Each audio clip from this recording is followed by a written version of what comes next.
आज हमें बता रहे हैं, एक बात हो गई है दुर्भाग्यपूर्ण। हजारों आवाज पहुंच रही है? जी माँ, पहुंच रही हूँ। हाँ, हजारों साल की शिक्षा ने मनुष्य को दुखी होना सिखा दिया है। मनुष्य की दृष्टि को दुख से भर दिया। आज तक पृथ्वी पर जीवन के आनंद को स्वीकार करने वाली शिक्षा पैदा नहीं हो सकी।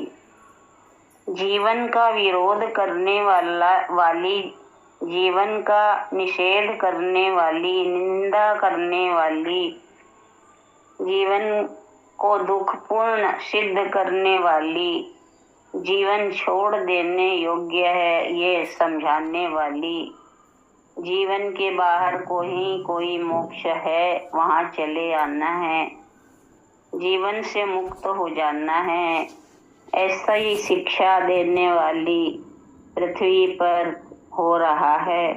लेकिन पृथ्वी के जीवन को ही मोक्ष बना लेना, जो उपलब्ध है उसे ही आनंद में भर देना, ऐसा विज्ञान, ऐसी शिक्षा उत्पन्न नहीं हो सकी।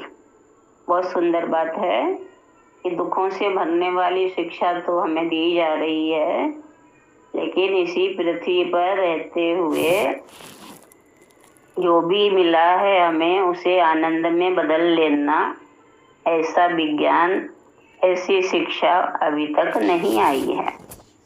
इसलिए मनुष्य की दुर्दशा हो गई। इस दुर्दशा में अतीत में दी गई दुखपूर्ण शिक्षा का हाथ है। हजारों साल से एक ही बात आदमी के मन में फूंकी जा रही है कि जीवन व्यर्थ है,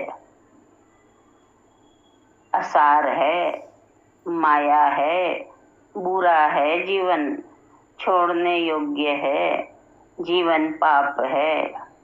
केवल वे ही लोग पैदा होते हैं जिन्होंने पाप किए हैं। जो पाप नहीं करते वे जन्म नहीं लेते, मुक्त हो जाते हैं। पापी पैदा होते हैं, जीवन पापियों की वजह है, जीवन पापियों की जगह है। और जो पुण्य आत्मा है वो मोक्ष को चले जाते हैं, वापस नहीं लौटते। यही सिखा जा रहा है कि आवागमन से मुक्त हो जाओ, जीवन से छूट जाओ। जीवन है जंजीर। ये शिक्षा इतनी विषाक्त, इतनी पॉइजन से भरी, जिसका कोई हिसाब नहीं। और अगर इसने पूरी मानवता के प्राणों से सारा आनंद छीन लिया तो कोई आश्चर्य नहीं होने वाला। जीवन दुखपूर्ण है इसलिए नहीं कि जीवन दुखपूर्ण है, इसलिए कि हम जीवन को आनंदपूर्ण बनाने की क्षमता और पात्रता को अभी तक पा नहीं पाए हैं। जीवन दुखपूर्ण है इसलिए नहीं कि जीवन का स्वभाव दुख है। जीवन दुखपूर्ण है क्योंकि हम दुख भरी आंखों से जीवन को देखने की कोशिश करते हैं। हमारी दृष्टि की दुख भरी छाया सारे जीवन को अंधकार पूर्ण कर देती है।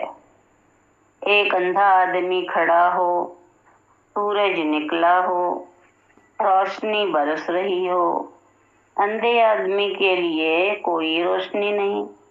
वो कहेगा बहुत घना अंधेरा है, अमावस मालूम होती है।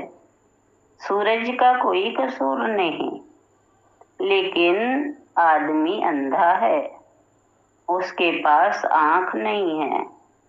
लेकिन अंधे आदमी को क्षमा किया जा सकता है। उसका क्या कसूर? उसके पास तो आंख नहीं। लेकिन जीवन के आनंद को न देख पाने में हम अंधे नहीं हैं। आंख वाले लोग आंख बंद किए हुए हैं। अंधे भी होते तो क्षमा हो किया जाता। आंख है और आंख बंद किए हैं, एक दुष्ट चक्र पैदा हो गया, जीवन दुखपूर्ण मालूम होने लगा। तो क्योंकि जीवन को आनंद से कैसे देख पाए, इसकी कला का कहीं कोई बोध नहीं है। मैंने सुना था, एक घर में मैंने सुना सैकड़ों वर्षों से एक वीणा रखी थी। वो वीणा घर में एक उपद्रव थी, क्योंकि घर में जब कोई गंभीर बात होती, कोई बच्चा उस वीणा को छेड़ देता और बूढ़े नाराज होते कि शोरगुल क्या मचा रखा है, बंद करो। घर में जब भी कोई मेहमान आता, वीणा छिपा दी जाती, कहीं कोई बच्चा उसके तारों को छेड़ न दे। फिर घर के लोग तंग आ गए, कोई पूजा करता होता, बच्चे वीणा छेड़ देते, कोई बच्चा वीणा को गिरा देता, घर झंकार से भर जाता, डिस्टरबेंस मालूम होता। रात लोग सोए होते, चूहे दौड़ते, बिल्ली दौड़ती, वीणा गिर जाती, आवाज हो जाती, कोलाहल हो जाता, सबकी नींद टूट जाती। आखिर घर के लोगों ने तय किया, इस वीणा को वहां से हटा देना उचित है, ये बड़ी उपद्रव करती है। और उन्होंने एक दिन घर के बाहर अर्ली मॉर्निंग वीणा को ले जाकर कचरे में डाल दिया। वे घर में आ गए। वे घर में वापस भी नहीं लौटे थे कि उनके पीछे ही कोई अद्भुत स्वरों की लहरी घर के भीतर आने लगी। कोई भिखारी रास्ते से गुजरता था, उसने वीणा उठा ली और बजाने लगा। उसे वे लोग देखकर ठगे रह गए। वे वापस लौट करके आए और उन्होंने देखा कि उस कूड़े घर के वृक्ष के पास बैठकर भिखारी वीणा बजा रहा है।